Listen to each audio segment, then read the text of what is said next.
तो hello students, आज हम लोग बात करेंगे एक्सरसाइज 136 का, जो कि बेसिक इंग्लिश ट्रांसलेशन बुक से लिया गया है। ठीक है, तो एक्सरसाइज 136 में क्या कह रहा है? मैं सोता हुआ रहूँगा। ठीक है, तो मैं सोता हुआ रहूँगा, तो मैं का तो हमें पता है आई होता है, तो इसके लिए हम लोग लिख लेंगे आई शैल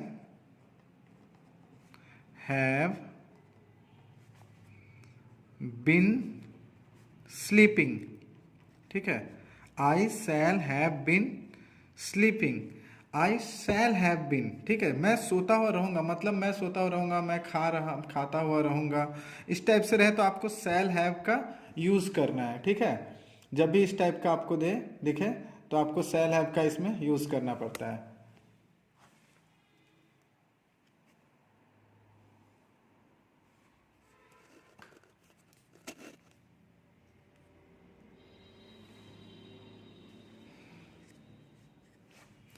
तो इस तरह से आपको इसमें, अब देखते हैं सेकंड में क्या है। मैं खेलता हुआ रहूंगा, तो मैं खेलता हुआ रहूंगा, तो इसमें भी वही हो जाएगा आई शैल हैव बिन प्लेइंग। ठीक है, I shall have been playing. हम लोग काम करते हुए रहेंगे, तो हम लोग का क्या होता है? वी करते हुए रहेंगे, तो शैल हैव बीन वर्किंग। काम का क्या होता है? वर्किंग। तो इसके लिए हम लोग लिख देंगे यहाँ पे वर्किंग। ठीक है, फिर क्या है? हम लोग पढ़ते हुए रहेंगे, तो हम लोग पढ़ते हुए रहेंगे, तो हम लोग पढ़ते हुए रहेंगे का क्या होगा? हम लोग का फिर से हो जाएगा we shall have been reading. पढ़ना मतलब क्या हुआ? रीडिंग। तो पढ़ते हुए रहेंगे, तो क्या हो गया? रीडिंग। तुम तैरते हुए रहोगे, तो तुम का क्या होता है? यू। ठीक है, हम लोग को हमेशा ध्यान रखना है तुम लोग, आप या आप लोग, इन चारों का मीनिंग यू ही होता है। ठीक है, तो यहाँ लिखा हुआ है तुम तैरते हुए रहोगे, तो यहाँ पर यू के साथ हमेशा विल लगाना है, तो you will have bin swimming. You will have bin swimming. तैरना का इंग्लिश क्या होता है? Swimming.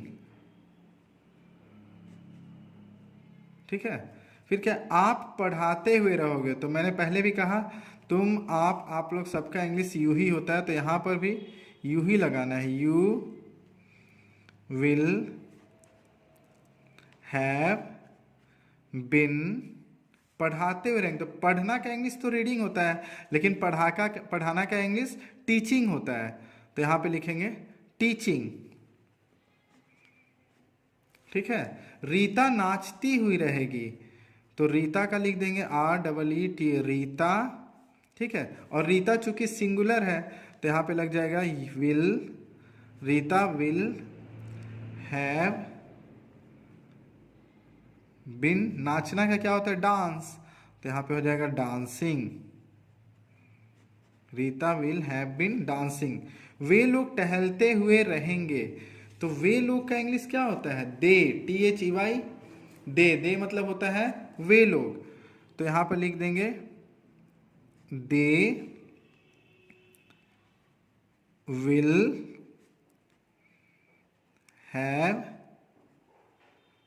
Bin walking. They will have bin walking. ठीक है, गाय चरती हुई रहेगी। गाय बोला है ना, मतलब गाय प्लूरल है, बहुत सारी गाय है, तो यहां पर हम लोग लिखेंगे the cows. The cows will have been grazing. चरना का इंग्लिश क्या होता है? ग्रेजिंग। GRAZING, grazing. ठीक है, तुम सोते हुए रहोगे, फिर से तुम आ गया, तो यहां पर क्या लिखेंगे? यू विल हैव बिन, सोना का क्या हुआ, स्लीपिंग, तो you will have been sleeping. इसमें ज़्यादा कुछ करना नहीं है, मेन आप लोग को ये ध्यान देना है कि जब भी प्लूरल हो, जब भी प्लूरल हो तो आपको यहाँ पर क्या यूज़ करना है। यहाँ पर देखिए, जैसे मान लीजिए यहाँ पर दे है तो दे के साथ विल हैव बीन, काउज है तो विल हैव बीन, और यू है तो विल हैव बीन। मेन आपको क्या करना है इसमें, आपका जो फर्स्ट पर्सन के साथ हमेशा शैल हैव बीन यूज़ करना है, ठीक है, और सेकेंड पर्सन के साथ विल हैव बीन, और थर्ड पर्सन के साथ भी विल हैव बीन यूज़ करना है। तो यहाँ लिखा हुआ है तुम नहीं सोते हुए रहोगे, तो यू जो है वो क्या होता है, सेकेंड पर्सन होता है, और सेकेंड पर्सन के साथ हमेशा विल हैव बीन यूज़ होता है। तो इसका हो जाएगा यू विल हैव बिन, तुम नहीं सोते हुए रहोगे, तो इसका होगा you will not have been, ठीक है, you will not have been, यहाँ पे आ जाएगा NOT not, you will not have been sleeping, ठीक है। बहुत स्टूडेंट्स क्या गलती करते हैं, you will have not been लिखते, नहीं, आपको यू विल के बाद ही नॉट लगाना है, ठीक है, क्योंकि सब्जेक्ट और सब्जेक्ट के साथ विल और शैल लगाने के बाद आपको नॉट का यूज होता है, ठीक है, इसीलिए you will not have been sleeping.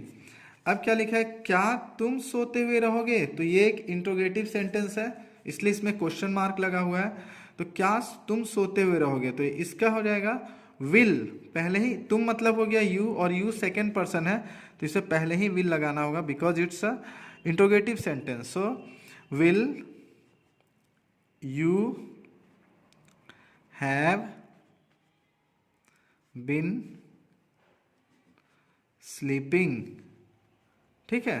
फिर क्या, मैं जाता हुआ रहूंगा, तो मैं का क्या हो जाएगा, आई, ठीक है, मैं जाता हुआ रहूंगा, आई, और चूंकि आई क्या है फर्स्ट पर्सन इसलिए यहाँ पे शैल का यूज होगा, I shall have been, I shall have been going, I shall have been going. मैं नहीं जाता हुआ रहूंगा, I shall not have been going, not have been going, ठीक है। क्या मैं जाता हुआ रहूंगा, तो यही शैल को आगे यूज कर लेंगे, ठीक है, तो ये हो जाएगा शैल, क्योंकि ये इंट्रोगेटिव सेंटेंस है, शैल आई हैव